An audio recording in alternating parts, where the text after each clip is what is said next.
Você já parou para pensar em quantos rótulos você carrega aí dentro de você? E que às vezes quanto você também atribui a outras pessoas em termos de rótulos? O quanto que um rótulo realmente define você? E será que talvez os rótulos ditos positivos são realmente bons? Esse foi um dos temas mais pedidos até agora aqui no podcast, então simbora que o papo tá bom. Oiê, tudo bem com você? Eu sou o Thiago Queiroz e esse é o podcast Pausa para Sentir. Seja muito bem-vindo e bem-vinda. Esse aqui é um podcast que é aquele cantinho seguro, né? Pra gente trocar uma ideia, conversar sobre emoções, sobre a vida adulta, sobre as coisas que nos afligem. Então isso aqui é um convite para você dar uma paradinha aí e sentir um pouco. Inclusive, tô amando que a minha nação pausadinha não para de crescer e as pessoas estão realmente separando um tempinho do dia delas para poder sentir um pouco, refletir sobre si mesmo. A gente não faz isso. E eu tô vendo as pessoas me agradecerem por conta desse lembrete, né? Porque eu não tô forçando ninguém a parar para sentir ou para refletir sobre suas emoções. É você que tá fazendo isso. Bom, eu sou psicanalista, pai, escritor e também podcaster. Então, criei esse podcast novo aqui para bater esse papo com calma, pra gente conversar sobre essas coisas que estão ali, ó, escondidas embaixo do tapete, que a gente nunca quer olhar, mas que às vezes elas estouram e dão um problemão pra gente, né? O meu desejo, inclusive, é que esse podcast aqui ele vire parte da sua jornada de autoconhecimento. Olha que coisa bonita. Mas a ideia mesmo é que a gente consiga transformar essas nossas relações e curar as nossas feridas, ou pelo menos a gente fazer sentido das experiências que a gente teve até na nossa própria infância. Então, parem um pouco, ouça essa conversa, faça uma pausa para sentir. E eu queria antes mencionar aqui que esse tema realmente ele foi muito pedido, tá? Tem um negócio que eu gosto muito do agregador de podcast do Spotify, que é aquela habilidade que você tem ali de comentar, de responder uma caixinha. Se você não ouve pelo Spotify, tudo bem, não tem problema nenhum, você está ouvindo o mesmo material. Mas as pessoas que ouvem por lá têm a oportunidade de conversar comigo ali, sabe? Mandar um feedback, dizer qual que tema que querem ouvir. E esse daqui realmente foi um dos que mais apareceram. Inclusive, se você aparecer lá, você vai olhar e vai ver quantas pessoas estão comentando, dizendo que queriam um episódio sobre rótulos. Então, estamos aqui, tá bom? Aproveitar também para pedir para você ajuda para você divulgar esse podcast, tá bom? Então, vai lá, manda para seus amigos, manda para o pessoal do trabalho, manda para o pessoal que é da sua família, manda para quem você quiser. Mas me ajuda a divulgar. Vamos lá? Bom, vamos pensar aqui então sobre rótulos, né? Essas palavras que, às vezes palavras ou expressões, né, que são simplistas demais e que nós usamos para descrever as pessoas, incluindo nós mesmos, que podem ser, sabe, prestativo, tímido, extrovertido, difícil, ansioso, invejoso. E assim, esses rótulos eles estão por toda parte, a gente não tem como negar, né, a existência deles ou a importância deles. Mas eu acho que o mais importante que a gente precisa fazer nessa conversa aqui é entender qual que é o impacto deles dentro da nossa mente e das nossas relações e como que isso afeta os nossos comportamentos no geral, tá bom? Então, para a gente começar a entender aqui, os rótulos, na verdade, eles existem desde que gente é gente, né? Então é através dos rótulos que as pessoas conseguem entender e categorizar e classificar o mundo, né? Então, assim, dentro de um contexto social, psicológico, os rótulos eles são importantes porque eles, sabe, é como se eles fossem atalhos mentais para a gente conseguir compreender melhor o mundo, agrupar melhor as coisas, colocar as coisas em caixinhas na nossa cabeça, para a gente conseguir entender com uma certa facilidade o que acontece ao nosso redor. Porém, isso pode muito também restringir, distorcer a nossa percepção e fazer com que a gente tenha até percepções preconceituosas. E de onde que a gente aprende isso? A gente aprende na vida, né? Assim, desde que você é criança, você já estava ali na sua escolinha separando quais que eram os bichinhos peludos dos bichinhos que tinham a pele dura, sabe? Quais eram os bichinhos do mar, quais que eram os bichinhos do ar, quais que eram os bichinhos da terra. Então, assim, a gente aprende isso desde o início da vida. O problema é que a gente às vezes ultrapassa esse limite de observar o mundo e a gente tenta também trazer essa mesma concepção para dentro da gente, né? E aí que a coisa começa a virar um problema, porque é quando os nossos próprios pais, por exemplo, eles começam a nos categorizar. Quem tem irmãos, por exemplo, sabe muito bem o peso disso, né, dos rótulos e tem noção plena dos impactos que os rótulos têm na vida dos irmãos, né? Ou seja, sempre tinha um irmão que era o mais responsável, o irmão que era bagunceiro, o irmão que era preguiçoso, né? O irmão que era dos esportes, ou o irmão que era dos números, que era da arte, da literatura. Então assim, isso tudo não deixa de ser rótulo também. E qual que é o maior problema do rótulo dentro desse contexto? É que ele vira uma profecia autorrealizante. Ou seja, ele se torna algo que você provavelmente vai virar e vai seguir justamente porque existe um poder muito grande no discurso do pai e da mãe. O que eu quero dizer? Quando você é criança e você está ali na sua relação com seus pais, ou com seus cuidadores principais, né, que estão ali com você no dia a dia, você está buscando sempre a aprovação deles, você está buscando sempre o amor, você está buscando sempre se sentir, sabe, amado e importante por essas figuras. Se essas figuras dizem que você é determinada coisa e você ama tanto essas pessoas, então é provável que você seja essa pessoa mesmo, sabe? Então, por exemplo, se um adulto chega para o seu filho, né, e fala, olha, você é muito bagunceiro, você sempre foi muito bagunceiro. É muito provável que essa criança cresça e tenha essa percepção de si mesma de que ela é bagunceira, porque foi aquele local que designaram a ela. E é claro, vamos sempre fazer esse disclaimer aqui, né? Que a gente não está falando aqui que os nossos pais destruíram as nossas vidas, que eles são horríveis e que eles fizeram tudo de pior e do mais inimaginável. Não, eles fizeram o que eles podiam fazer da melhor forma que eles tinham acesso à informação e tudo mais. Hoje, quem tem filhos pequenos tem a oportunidade de repensar esse tipo de coisa. Pode até ter sido o seu caso mesmo, você já adulto aí, que tenha passado por uma infância que não teve tanta essa força dos rótulos. Pode acontecer, mas a grande maioria das pessoas passaram por isso. E a gente percebe que esses rótulos que você recebe desde a infância, você carrega consigo até a vida adulta. E isso daí se torna uma prisão, porque você nunca vai conseguir com tanta facilidade sair desse lugar, porque é esse o lugar que você entende que é o seu lugar de valor, sabe? Então, esse que é, inclusive, o problema dos rótulos ditos positivos, que eu falei lá no início da conversa, né? Que as pessoas ficam falando, mas se eu rotular o meu filho de inteligente, ótimo, então quer dizer que ele vai ser sempre inteligente. Então, qual o sentido, né, de eu não falar uma coisa positiva em termos de rótulo para o meu filho? É porque isso traz um peso imenso, tá? E eu conheço muitas pessoas adultas que sofrem muito justamente por ter recebido rótulos como esse. Eu sou um deles. Eu já comentei, se você ouve meu podcast já, né, há um tempinho, já ouviu todos os episódios, você sabe disso, que um dos meus maiores rótulos na minha infância era de ser inteligente. E isso se torna uma prisão. Por que se torna uma prisão?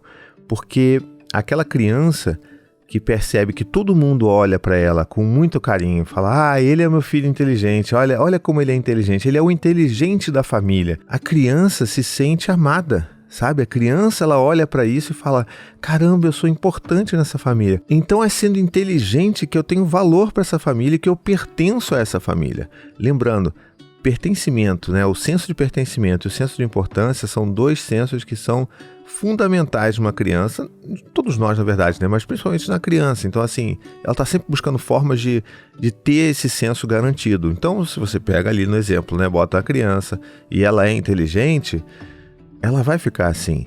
E ela vai fazer de tudo para se manter dentro daquele rótulo, dentro daquela caixinha. E você pode pensar assim, poxa, mas aí tá ótimo, né? Eu fui assim, é por isso que eu sou tão inteligente, por isso que eu consegui fazer tantas coisas, passei em concurso, sei lá, sou muito inteligente, sempre fui ótimo em provas e tal. Beleza, mas isso também é uma prisão. E por que eu tô falando isso? Porque você, muito provavelmente, se sentiu muito mais pressionado do que outras pessoas que não tinham esse rótulo para você ter um desempenho X muito superior, né, dentro de um concurso, de uma prova, de qualquer outra coisa que você se dispõe a fazer e que envolva diretamente as suas habilidades intelectuais, né? Então, vamos pensar aqui, se essa criança que sempre ouviu que é muito inteligente, quando ela receber um 7, ela vai sofrer. Ok, esse sofrimento não é o fim do mundo, mas a gente está falando aqui dos nossos sofrimentos cotidianos, né?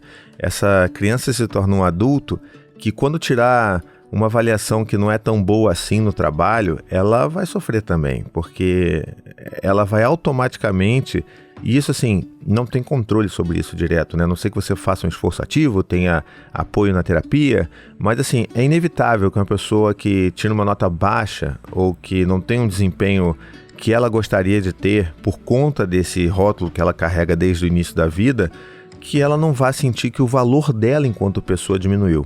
Esse é o maior problema. E é por isso que o rótulo ele se torna uma prisão. Porque ele faz com que a pessoa entenda que o valor dela enquanto ser humano está intrinsecamente ligado com a capacidade dela de atender às expectativas na caixinha a qual ela foi colocada. Entende? Então é isso que é o grande problema da gente falar de rótulos e achar que se o rótulo é positivo, tá tudo bem. Não, ele aprisiona da mesma forma. Ele vai trazer algum tipo de sofrimento de alguma forma em toda a sua vida, se você não fizer um trabalho ativo sobre isso. Então, assim, quando a gente percebe o poder desse discurso, né? Ou seja, eu não estou falando poder no sentido de opressão, né? O poder, não, vamos fugir do poder, não.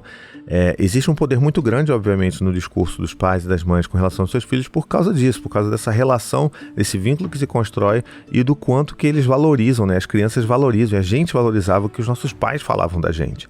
Então, se a gente começa hoje a perceber o quanto que isso nos travou durante a vida, a gente pode talvez vislumbrar uma mudança, sabe? Tentar pisar um pouquinho ali, tatear um pouquinho para fora daquela caixinha que a gente foi colocada. Olhar para fora, colocar um bracinho para fora e entender o que vai acontecer se eu não for o mais responsável da família. O que vai acontecer se eu não for o mais inteligente da família.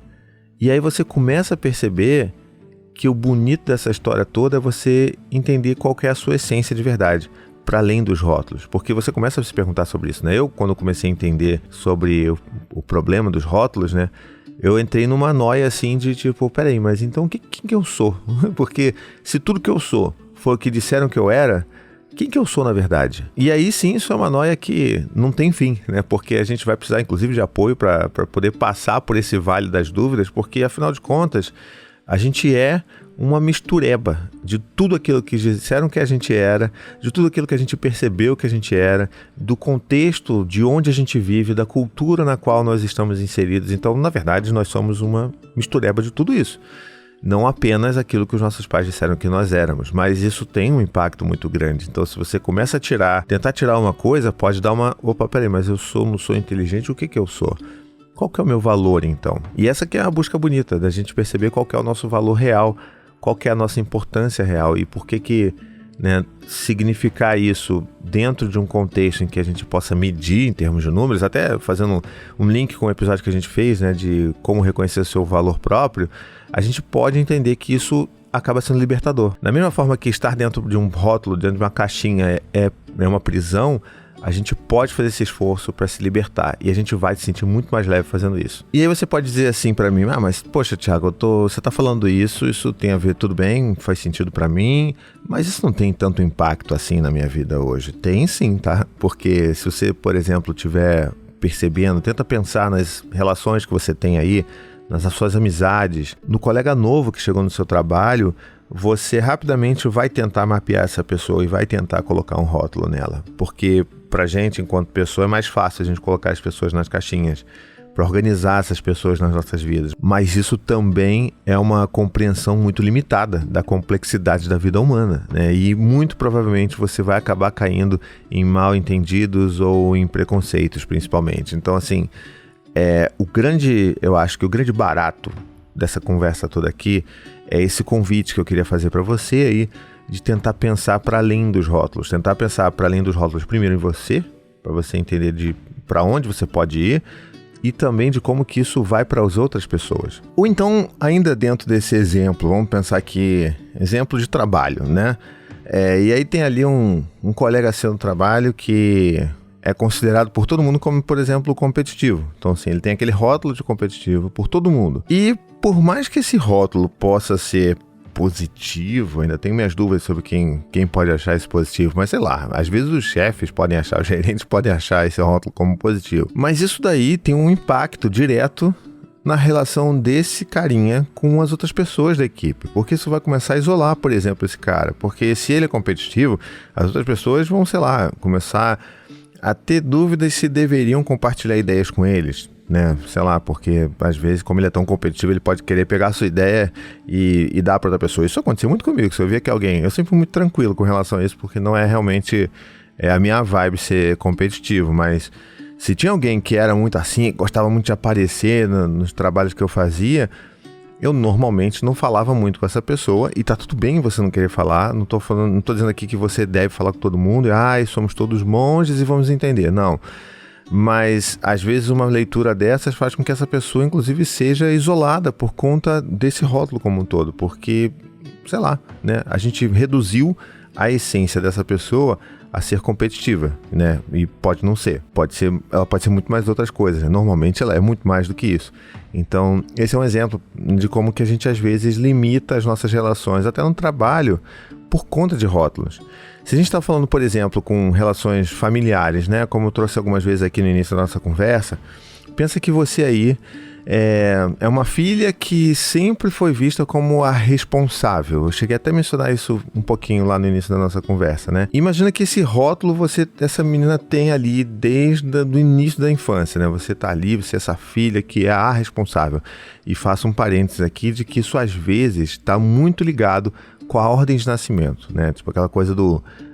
o irmão mais velho, ele é o mais responsável, do meio ele é o rebelde, e o mais novo é o mimadinho, é o preguiçoso. Normalmente tem isso, e tem explicação para isso, justamente por conta de teoria da ordem do nascimento, que eu tenho algumas visões um pouco diferentes sobre isso, e que se você inclusive quiser que eu fale mais sobre isso, você deixa aí nos comentários, me avisa, porque eu posso pensar em fazer um conteúdo sobre irmãos, como é que essa relação construída lá no início tem impacto ainda hoje. Então, se você quiser, bota aí na caixinha, se você estiver ouvindo no Spotify, ou me manda DM, me manda e-mail. Se você inclusive quiser mandar a sua história, manda lá no pausaprasentir.podcast@gmail.com que eu posso falar sobre isso, tá bom? Mas voltando aqui, imagina que essa filha, ela é a responsável. E por mais que isso possa dar para ela uma sensação de que, poxa, né, ela se sente orgulhosa dela mesma, ela tem um dever, ela cumpre o dever, porque ela é responsável, todo mundo reconhece isso e tudo mais, isso também acaba afogando ela no sentido de que não dá espaço para que ela seja vulnerável, por exemplo, para que ela tenha dúvidas, para que ela tenha desejos pessoais. Então, por exemplo, se essa mesma filha chegar um dia para toda a família e falar: meu grande sonho é ser mochileira. Todo mundo provavelmente vai reagir de uma forma negativa, porque essa é a filha responsável. A filha responsável não é esperada de pegar uma mochila e viajar pelo mundo sem saber o que vai ser do dia de amanhã, sem ter um emprego estável, sem às vezes, sei lá, ser concursada, né, num concurso público, sem ter uma família construída da forma mais tradicional possível. Então, essas pessoas, às vezes até se envolvem em ações ou atitudes ou comportamentos que são fora desses padrões como um grito de desespero mesmo. Você pensa, eu vou fazer porque eu não aguento mais ser o responsável. Inconscientemente, às vezes a gente faz isso, mas o grande lance aqui é essa pessoa, essa filha, está aprisionada ali. Tudo que ela tentar fazer de forma diferente, ou se ela quiser explorar alguma outra vertente da vida dela, quiser expressar, inclusive, sentimentos que são naturais do ser humano, como dúvida, como vulnerabilidade, ela não vai conseguir. Ou pode até conseguir, mas vai ter muita resistência da própria família, entende? Então, esse é um impacto que ainda existe na vida adulta, por exemplo, a partir dos rótulos que são colocados dentro da própria família. E aí, a mesma coisa acontece, por exemplo, entre amigos, né? Se a gente está falando aqui de um amigo seu que ele é introvertido, e isso eu já vi aos montes na minha vida. Já aconteceu, inclusive, com meu filho, tá? Então, vou fazer essa ponte depois aqui. Mas imagina que você tem um amigo aí que ele é considerado introvertido, então ele é o tímido, ou às vezes você bota até um rótulo de antissocial. Ele mesmo às vezes coloca esse rótulo, não, porque eu sou antissocial, não gosto de pessoa não, tal. E esses rótulos, eles podem fazer com que os amigos e os conhecidos desse cara assumam que ele prefere estar sempre sozinho. Então assim, não vai receber convite para sair, ou vai receber muito pouco, vai ser sempre coisa muito assim restrita, e por mais que esse cara quisesse até passar mais tempo perto dos seus amigos, ele acaba não recebendo esses convites justamente por conta dessa configuração, desse rótulo de que eu sou mais reservado, eu sou antissocial, entende? E o que ele mais queria também era estar perto dos amigos.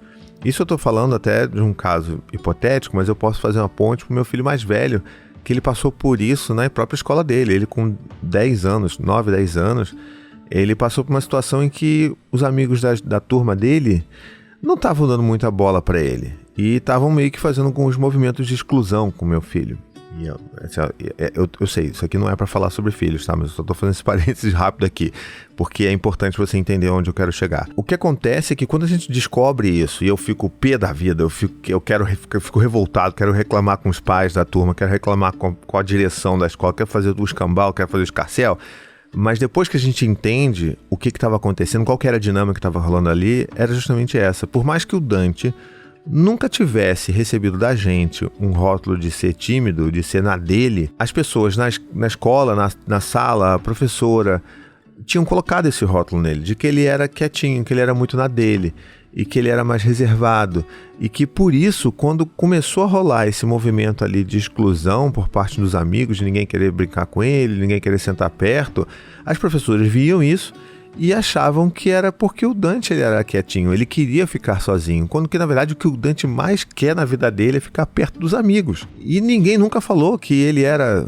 antissocial, sabe? Eu nunca falei, a mãe dele nunca falou, ele nunca falou isso, ele adora brincar com os amigos, pra você ter uma noção, ele prefere às vezes brincar de alguma coisa que ele não gosta só para brincar com os amigos do que fazer questão de brincar com algo sozinho, com algo que ele queira, sabe? Então esse é um grande problema dos rótulos, é aí que a gente começa a ver o quanto que isso torna as relações mais complexas, tá? Então, agora que a gente está chegando pro finalzinho da nossa conversa, eu vou trazer aqui 2 dicas práticas, porque você pode estar falando assim, tá, entendi que é uma porcaria, mas e aí, o que eu faço? Como é que eu, vou transcender esses rótulos? Beleza, agora a gente vai entender um pouco como é que a gente pode fazer isso. Eu vou dar 2 dicas práticas para você ir praticando por aí, tá bom? A primeira coisa que eu queria que você tentasse fazer no seu dia a dia, e é difícil, tá?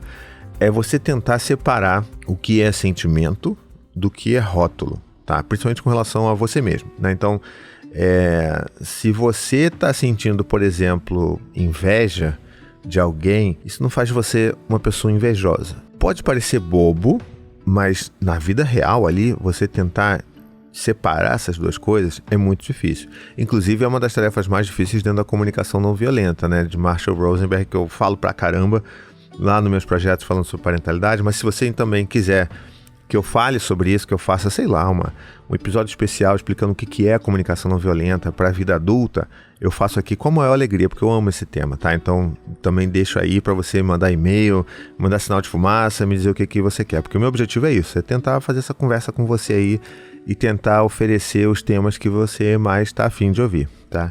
Então, pensa o seguinte, se eu tô sentindo inveja de uma pessoa, isso é um sentimento meu, tem a ver com algumas necessidades que eu tenho, com alguma coisa que eu tô precisando e que não necessariamente me define, né? Então esse tipo de pensamento que a gente vai começar a exercitar e vai começar a se frear, tipo, não, peraí, eu estou me sentindo ansioso por conta desse date que eu vou, mas eu não sou uma pessoa ansiosa.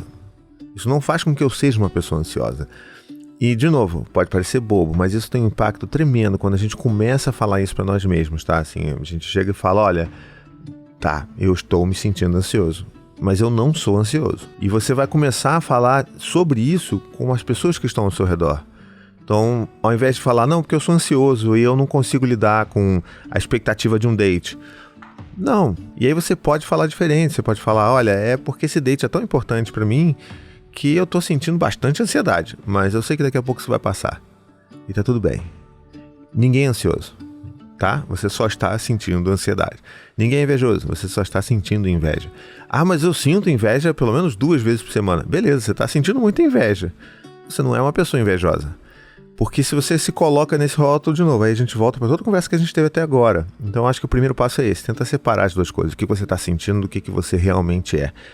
E a partir daí vem a segunda parte da minha dica aqui, que é tenta refletir sobre a dificuldade que você vai ter em comportamentos que não são exatamente os esperados dos rótulos que você já possui. O que eu estou querendo dizer com isso? Essa filha responsável, ela poderia começar a pensar e fazer, fazer projeções mentais de como que ela se sentiria se ela, sei lá, resolvesse mudar de emprego para um outro emprego que não tem a mesma estabilidade que ela tem hoje, mas que potencialmente traria mais prazer para ela ou sensação de completude, né?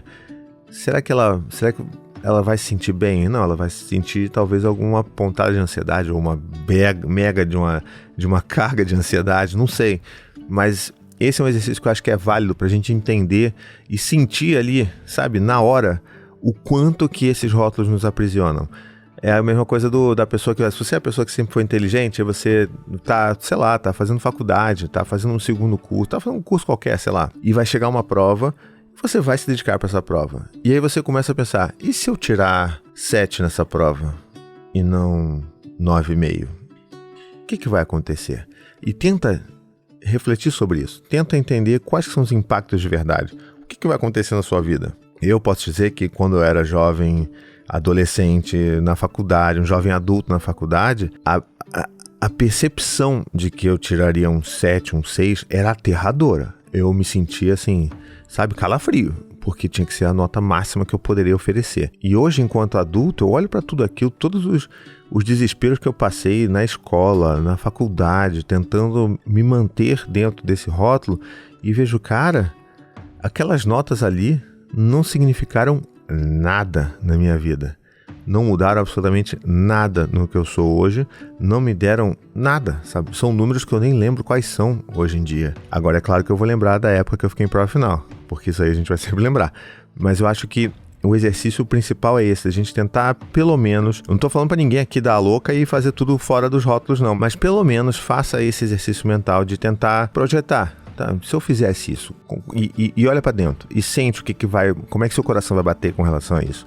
E a partir daí trabalha nisso, porque a gente só vai conseguir se libertar dessas prisões se a gente de fato olhar pra dentro e começar a lidar com esses desconfortos que sair dos rótulos vai sempre nos causar, tá bom?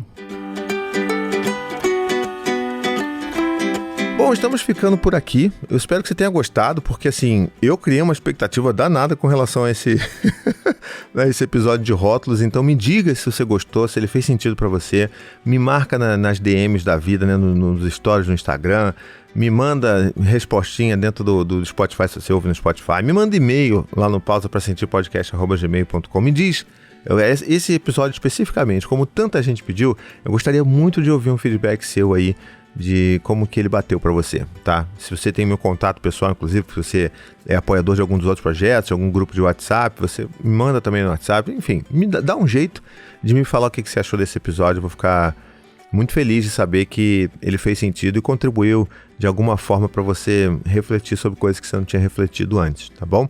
E se você gosta mesmo desse podcast, é um pausadinho de verdade, é uma pausadinha de verdade, você pode me ajudar de uma forma muito simples, que é me ajudar a piramidar a Nação Pausadeira. Pausadeira, ali, Nação Pausadeira eu gostei também.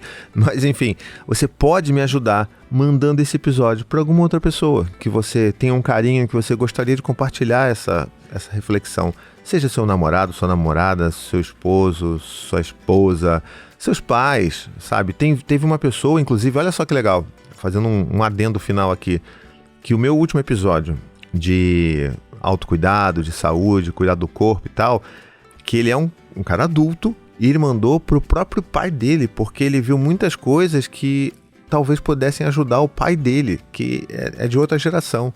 Então olha que bacana que a gente pode fazer mandando um simples episódio, e você também pode, porque você vai estar ajudando essa pessoa e vai estar me ajudando também a chegar em mais ouvidos por aí, tá bom? E se você também quiser, você pode me seguir lá no Instagram, né? Você vai lá no @pausaprasentirpodcast, tem lá os conteúdos, os quotezinhos, né? Citações dos episódios, tem coisa lá pra gente trocar ideia. Se você quiser mandar DM por lá, pode mandar. E se você quiser também me seguir no meu pessoal, que não é exatamente pessoal, né? É o arroba que eu falo mais de paternidade e tal, você vai lá no @Thiago Queiroz, que você vai conhecer um pouco mais de mim e da minha família, tá legal? Vou ficando por aqui então, até a próxima semana, um beijo e fique bem.